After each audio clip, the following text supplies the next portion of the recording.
From West Virginia Public Broadcasting.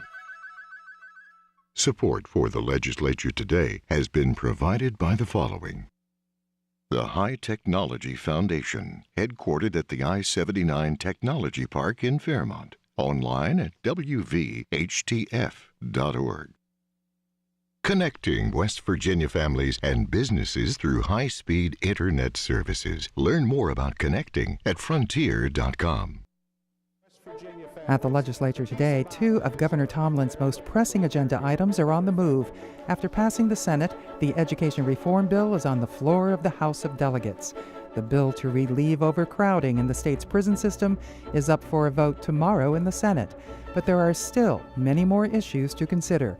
And we'll continue our discussion on children, poverty, and student achievement on the Legislature today.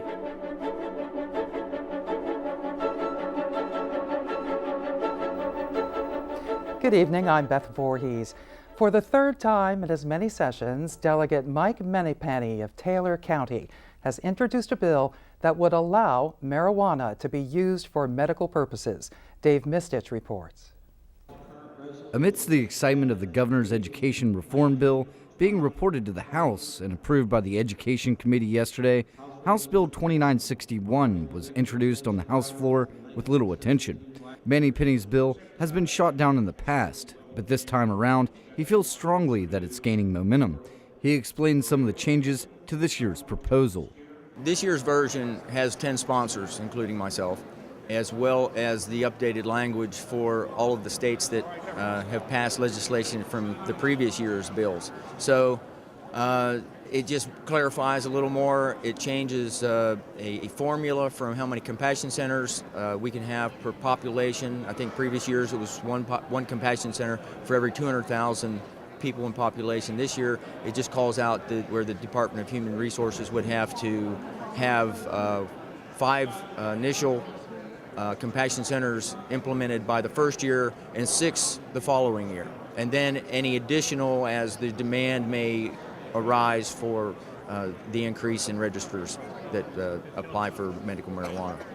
The bill would also create the Drug and Abuse Prevention Fund to receive sales tax imposed on all sales of marijuana in West Virginia and would prevent doctors and patients from being arrested or prosecuted for making use of the drug for medical purposes.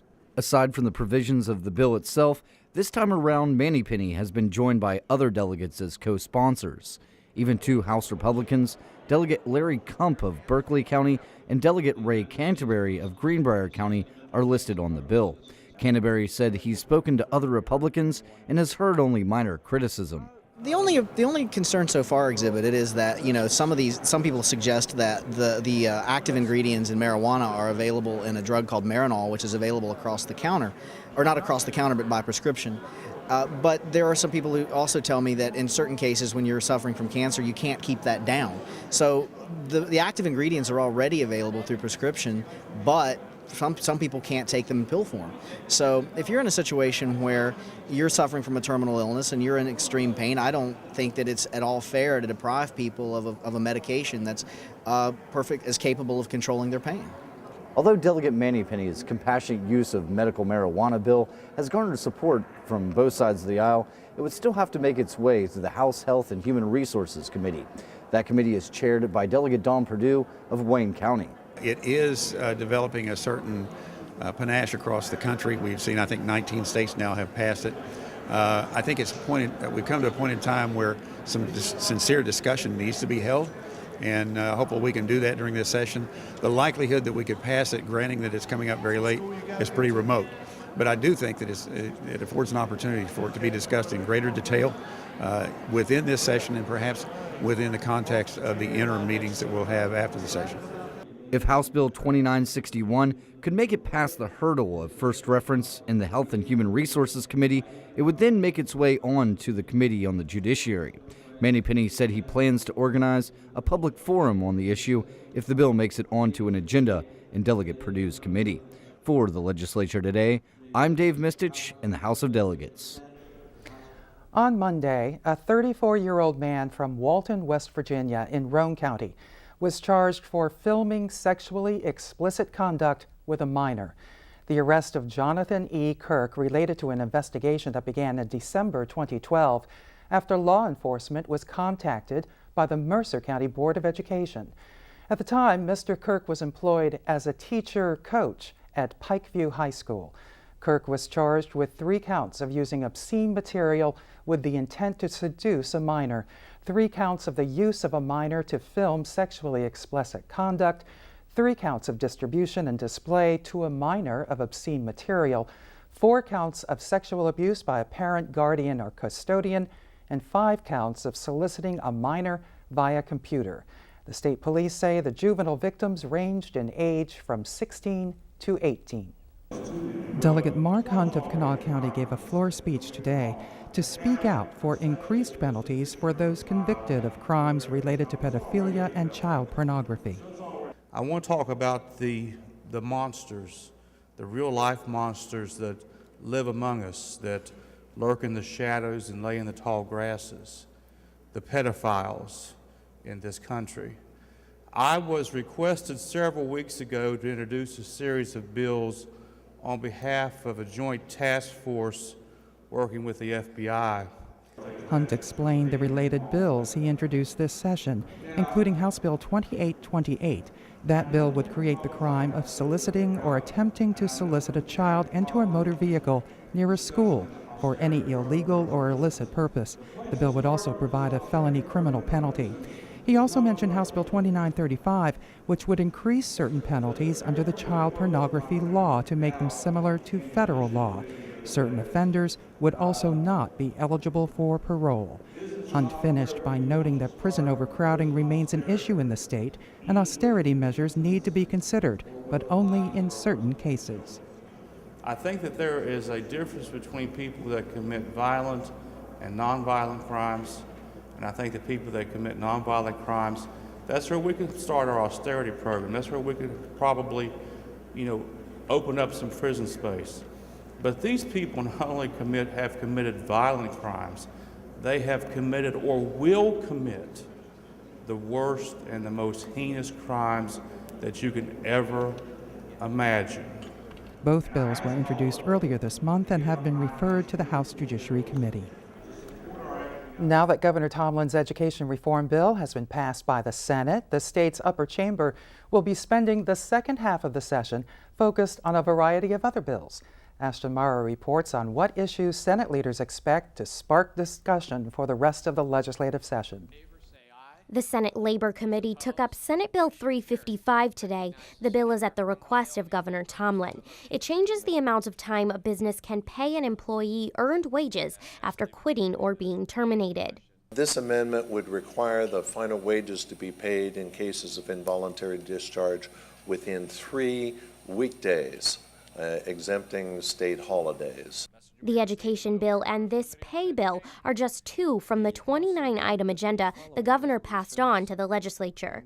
His number one priority was the education reform bill, and that's why early on I committed to trying to get that bill out of here within the first 30 days or so. And I think we got it out here by a day like 32 or 33, so it was a few days off. But in any event, it is now out of here, and one of the objectives of doing that was so that we would have additional time then, another 2 weeks at least, so we could devote to other legislative agenda items, both of the governor's and those within the Senate. Kessler says the governor's prison overcrowding bill will be the next major piece of legislation to come out of the Senate. The bill received amendments on the floor today. These amendments do 2 things. It clarifies that the risk and needs assessments are confidential, and also changes the bill to allow magistrates to sentence a misdemeanor convicts to day report as authorized by the general administrative orders of the circuit court. Under the current bill, the magistrates were able to do that without the circuit court approval. This will change it to require circuit court approval. I urge adoption of the amendment. Kessler expects Senate Bill 371 to pass without much discussion on the floor tomorrow. He says it will help reduce future recidivism rates. However, it does not build a new facility or add additional beds. Palumbo's amendments came as a result of some uncertainty on future House approval of the current bill, something Kessler says he has no control over. Our best approach is to send over the best bill that we can. Quite frankly, there are some things in the bill that I think it's been fully vetted, by the Justice Reinvestment Committee that looked at great depth at our current prison overcrowding problem in our state. But it's debate across the rotunda on bills backed by the National Rifle Association that has garnered plenty of attention this session and is expected to continue. Members of the House have been outspoken about their positions on the NRA-backed bills, but now that legislation will head here to the Senate for their consideration. Senate Minority Leader Senator Mike Hall of Putnam County believes the interest in the bills is coming from a national spotlight on the issue. The first of the bills would repeal all municipal gun ordinances in the state. What's happened after the event up in Connecticut was a heightened concern among people around the country about the whole gun question. This particular issue has been around a while. It got life this year simply because of the heightened interest in gun issues. I don't know that this is a partisan issue, this particular bill. But Kessler says the House bills will not see serious consideration until the committees have completed their work on Senate bills. Hall's bill requiring a photo ID to vote was countered by the creation of a statewide coalition against it this week. While he admits he doesn't think his bill is going anywhere this year, he says he would like to see interest in the future.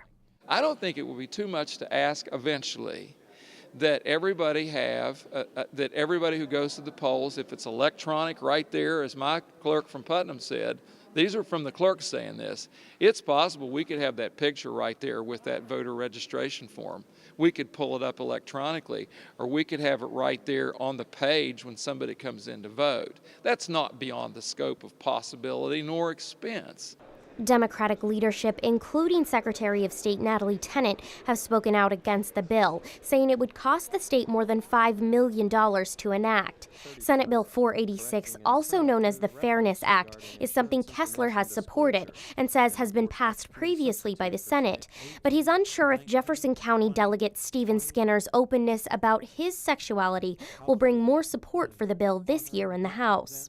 I truly think it sends a terrible signal out to the rest of the nation when we're trying to draw and attract people to our state and keep them here to work here, live here, and be productive citizens here, that we set up barriers and say you are not welcome, you can't work here, you can't live here because of your sexual orientation or because of you're elderly or because you're disabled. Both Hall and Kessler agree the state's budget will also be a major focus, just as it is every year. But legislators will extend the regular session to begin their line-by-line look at the state's finances. For the Legislature Today, I'm Ashton Mara in the Senate. In a moment, childhood poverty and its effect on student achievement. First, here's a look at some of the bills introduced in the Senate today.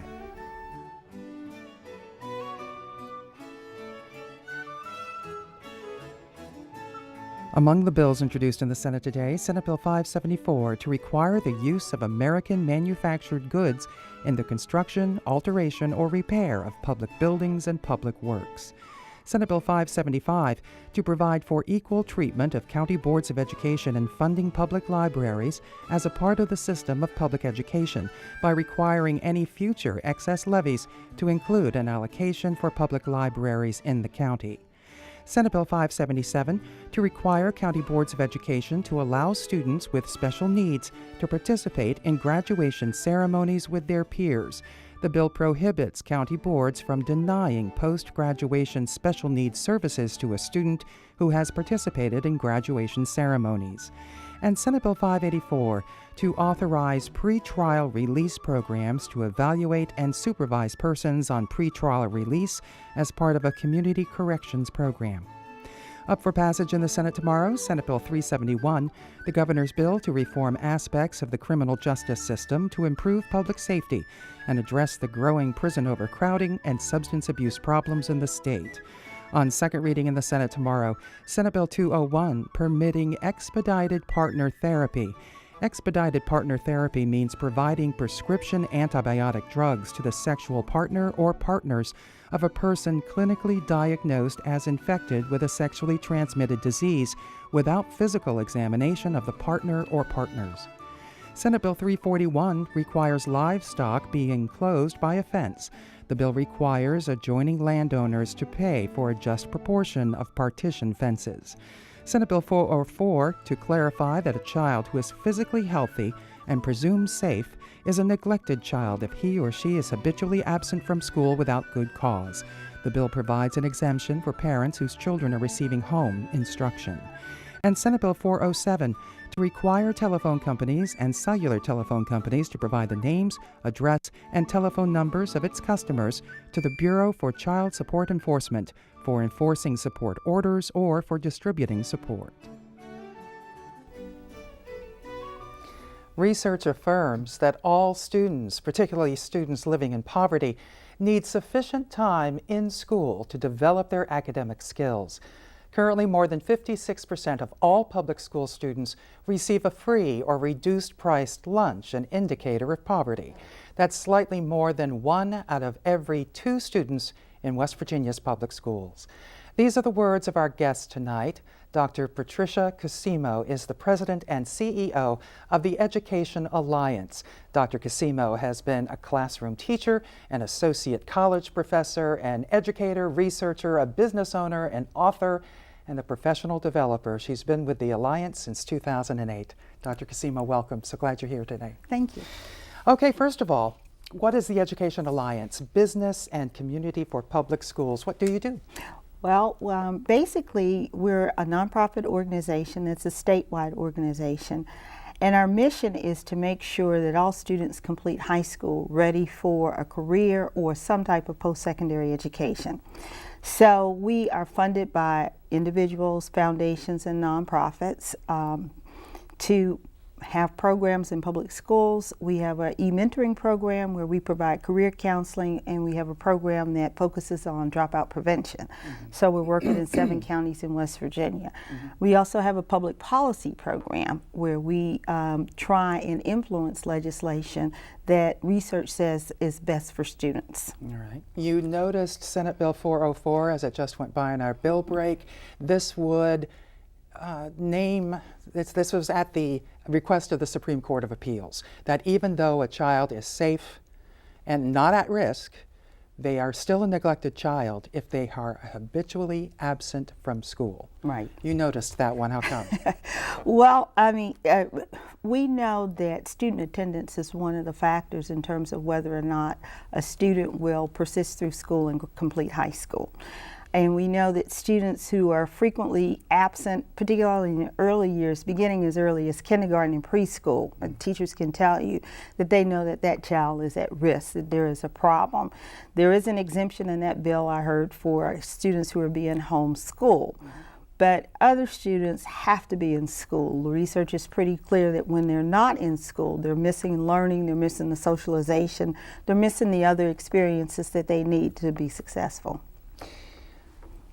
Senate Bill 359, the governor's education bill, is on second reading in the House tomorrow. It will be up for passage on Friday. How do you feel the provisions of this bill will help improve student achievement? Well, there are several things in the bill that I think we can all get excited about. One of them has to do with the fact that there'll be an opportunity for all students to be in preschool for 4 days. That's a good thing because we know that that is particularly important, again, for children who are living in poverty. Many of them don't have the opportunity to get the kind of intellectual stimulation and to develop some of the social and emotional skills that they need to be successful. So that's a good thing. Also, there is a provision in the bill that talks about upgrading the skills of teachers' aides who work with young children. They do a lot of instruction in the early years, so it's going to benefit all of us to have those teachers' aides be more highly skilled. There's a requirement for 180 days of instruction, a full 180 days, and that was something the Education Alliance was very focused on as well, making sure that we do provide students with an opportunity. The demographics of West Virginia suggest that we have to consider time in school as a right almost for every student, the right for the opportunity to learn. And when our kids don't have 180 days of instruction, many of them are not going to have the other kinds of academic enrichment activities that would supplement and not make it so critical. So that 180 days is sort of the minimum, the low bar in terms of what students really need. You're the former director of the Center for Professional Development, which is for teachers, professional development for teachers. This bill puts RESAs involved in professional development. How do you feel about that? I think that's a good thing. I mean, historically, RESAs have done professional development. They've been a real partner with the Center for Professional Development. This bill encourages closer collaboration between the Board of Education, the RESAs, the higher education institutions, the teacher preparation institutions, and the Center for Professional Development. So there's enough opportunity for everybody to have their hands full in terms of working with teachers to improve their skills, and also working with professionals and superintendents as well. Are you optimistic that this will be the first step to improving student achievement? I am optimistic that this is a first step. I think that although it's not explicitly stated in the bill, the governor is also focused on having all students read on grade level by the end of third grade. And the research has been very, very clear that that is the first critical benchmark for students. We know that if a student is not reading on grade level by the end of third grade, he or she is less likely to complete high school. And if a student is living in poverty and is not reading on grade level, that increases the likelihood that they will not complete high school even more. So it seems like, well, high school is 9 years away, but we can almost predict it by who is reading on grade level at the end of third grade. Senator Unger, the chair of the Senate Select Committee on Child and Poverty, says you can't talk about education and improving student achievement until you talk about a child's life at home, away from the school, and improving those circumstances. What effect does poverty have on children and their early development? Yeah. There's been a lot of research looking at the neural connections that are formed in a child's brain during those early years. And what they found is when young children suffer from what they call toxic stress that's not buffered or mediated by a supportive adult, that actually causes their brains to develop in a way that inhibits their ability to learn. And when we think about it's poverty, but it's also if they live with a parent that's depressed, if they're living in a home where there's a lot of violence, if they're living in a home where there is continued drug abuse, any form of neglect where the child does not have a supportive relationship with an adult in the home is going to cause them to actually have their brain develop in a way that works against them learning. So it's very critical that as we talk about improving our school system and improving the quality of our teachers, we also talk about how do we make sure that all children have an environment outside of school that is nurturing and supportive as well. Dr. Patricia Kusimo, President and CEO of the Education Alliance. Very interesting. Thank you very much. Thank you. And here's a look at some of the bills introduced in the House today.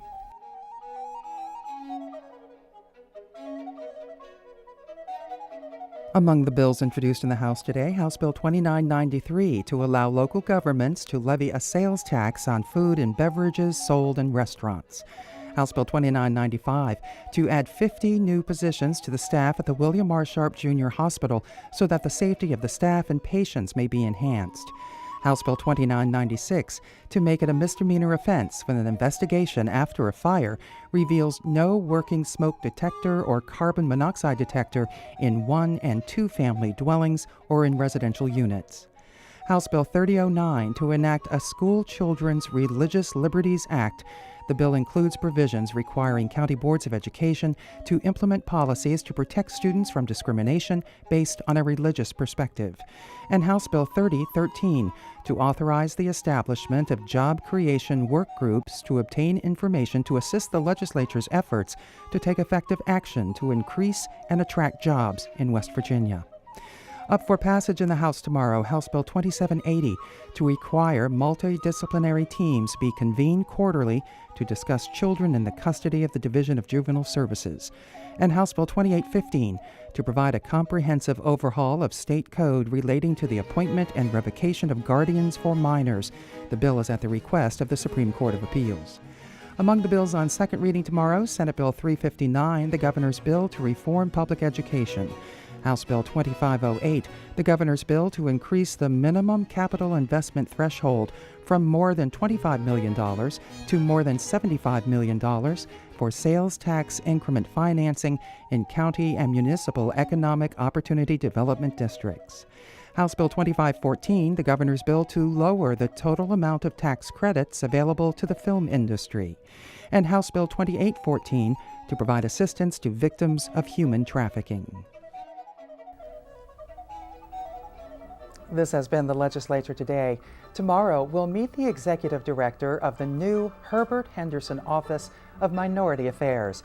Named after a noted civil rights leader from Huntington, Dr. Carolyn Stewart is the office's first executive director. I'm Beth Voorhees. Excuse me. Thank you for joining us. Good night.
Support for the Legislature Today has been provided by the following.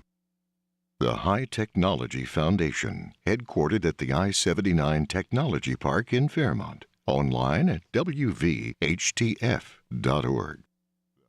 Connecting West Virginia families and businesses through high-speed internet services. Learn more about connecting at frontier.com.